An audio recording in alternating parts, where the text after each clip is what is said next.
Did you know that 1.4 billion people live in urban areas that are prone to maximum disasters, such as earthquakes, cyclones, and flooding?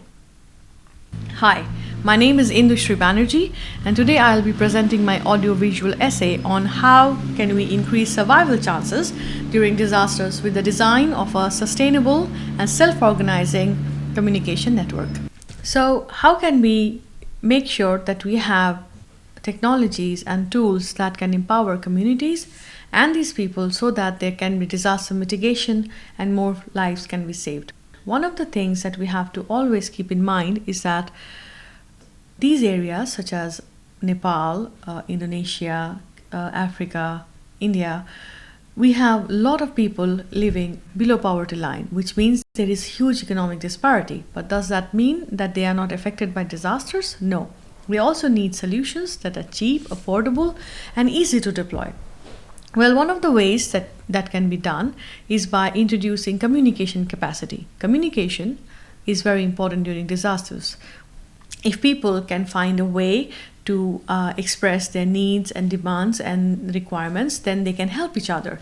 And one of the ways that can be done is by using your mobile phone, because mobile phones are becoming cheap. So how can we make sure? So one of the things that we wanted to do with this research was to make sure how can we design solutions, or how can we design mobile applications that are easy to deploy and allows for maximum people to be able to communicate when disasters happen. So what is the special thing during the disasters that makes communication so difficult? Well, towers and servers that allows your phones to work are mostly damaged.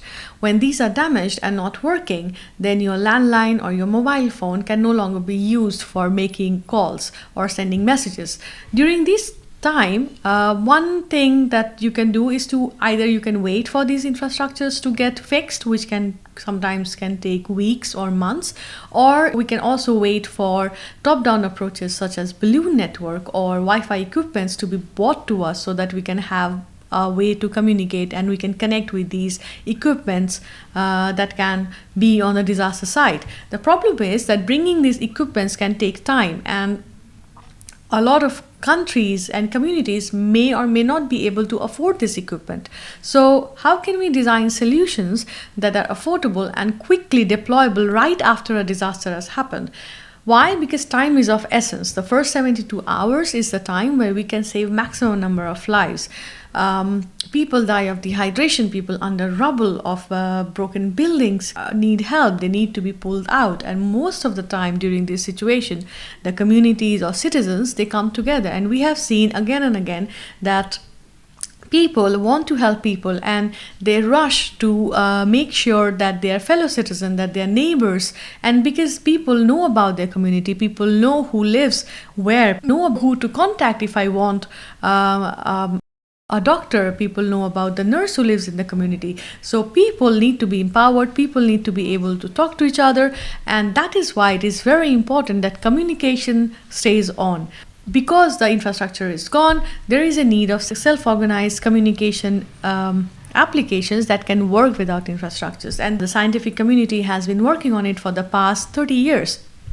However, there is a general consensus that when these technologies or these mobile ad hoc networks are designed, we have not considered that the mobile phones that will be used for designing these mobile ad hoc networks can be very different. What does that mean? Well, it is not necessary that every single person in a population will have a very fancy phone with a lot of battery in it. Some people can have simpler phones, and most of the time in underdeveloped or developing nations, people do not own very fancy phones, which means when we design a solution that can work without an infrastructure, we have to be very, very considerate of these population or pockets of people who cannot afford very high or fancy phones. So how do we do that? Well, this was our main task for our project, and we wanted to make sure that we design a solution that can ensure that maximum number of people can stay connected and communicate for as long as possible, for at least for the first 72 hours, so that we can increase the survival chances of people. And we call this participatory fairness, that is a fairness in terms of how can we provide participation equally to every single person in a community. So we designed a communication app and we called it Self-Organization for Survival. So imagine I am here, I want to send a message from here to 2 blocks away. I send it to the group of people that I know who are in my vicinity, who are connected to me. These people are mobile, and then they connect to some more people and they spread it to them. So something like a rumor in which a message gets transported from one person to another person in distance through these people who relay it for them. So when people are relaying, I mean their phones are relaying the messages, the data that is being sent from one person to another person.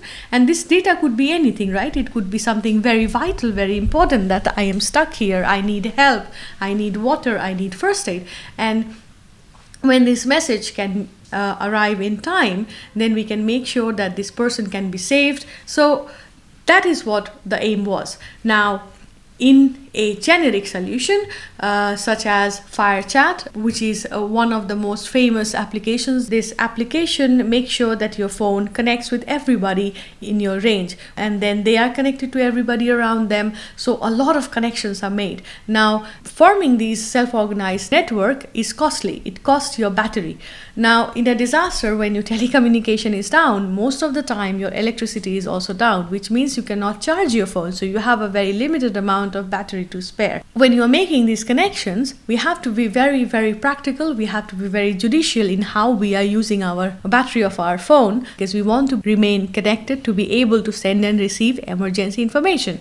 If we make too many connections, if we connect with a lot of people and then they connect with a lot of people, the amount of energy lost is way higher. This also means that when you are having direct connection with a lot of people, then you might be relaying a message for other people unknowingly, and then that can lead to depletion of energy for your phone, which means very quickly you will not have energy left on your phone. So we wanted to prevent that people who have less energy relay so much, meanwhile people with a lot of energy become central to a network and they relay. How did we do that? We introduced context awareness and self-organization in our protocol that we call Self-Organization for Survival. Each phone looks for the most in its vicinity before connecting. It makes a more practical choice, or I would say a smart and clever choice. Rather than connecting with everybody in my vicinity, with our algorithm, my phone would connect to only one person who has a lot of energy and spare the ones who do not have enough energy. By this, what happens is that people who have more energy become more central with many connections.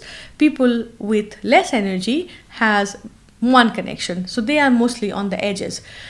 By doing so, when a message is passed, the message passes from people who can afford relaying messages.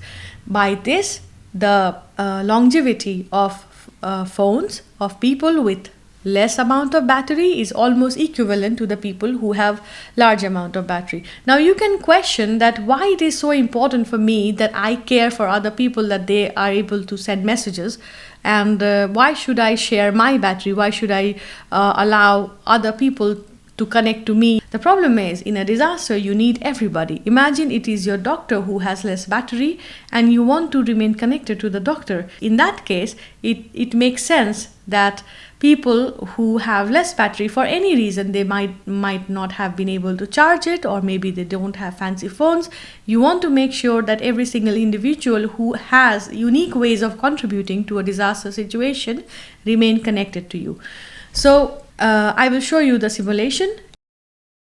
I run the simulation 2 times because it's a lot of information to take in. Before I play the simulation, let me explain what we are looking at. The screen is divided in 2 halves. The top part with purple background represents SOS network. The bottom part is mesh. On the bottom left, you can see a full mesh network. The lines between these dots represent Wi-Fi or Bluetooth connections. In a generic mesh network, everyone is getting connected to everyone and communicating. As we can see in the bottom middle graph, forming all these connections is costing a lot of energy. Third, in the bottom right graph, we can see that many phones are dropping out of the network. Here you can see the SOS network. In this network, phones are connected, but there are far few lines or far fewer connections. In the top middle panel, you can see that energy is drained much more slowly for the SOS protocol. Crucially, it crosses the 72-hour threshold that denotes the most critical time span for saving lives after a sudden onset disaster. You can see how many phones are participating in the network. We are going to look at the simulation of how mesh works. Now, we look at 3 phones. Green phone, which is high battery, yellow, which has medium battery, and red phone, which has low battery. And we see their respective energy loss. One with low energy quickly has no battery left. Now, let us look at SOS.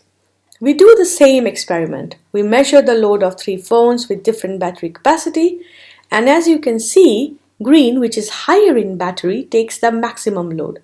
The moment it drains itself, yellow phone with intermediate battery takes over the load. The moment green and yellow drops below red, red becomes more central. This is the reason why we call our network fair, because SOS ensures everyone gets to participate and communicate for as long as possible by shifting roles around automatically through self-organization and context awareness. So this is what we call a sustainable solution, because our algorithm does not require you to make any changes on the hardware level. It can run on any phone. It is completely self-organized, so it is autonomous and automatic, which means a person who owns a phone and has that application downloaded on their phone do not need to do anything. It will be working on its own, which means that we are closing in the digital divide. And this was my presentation. And if you have any questions, feel free to ask me. Thank you very much.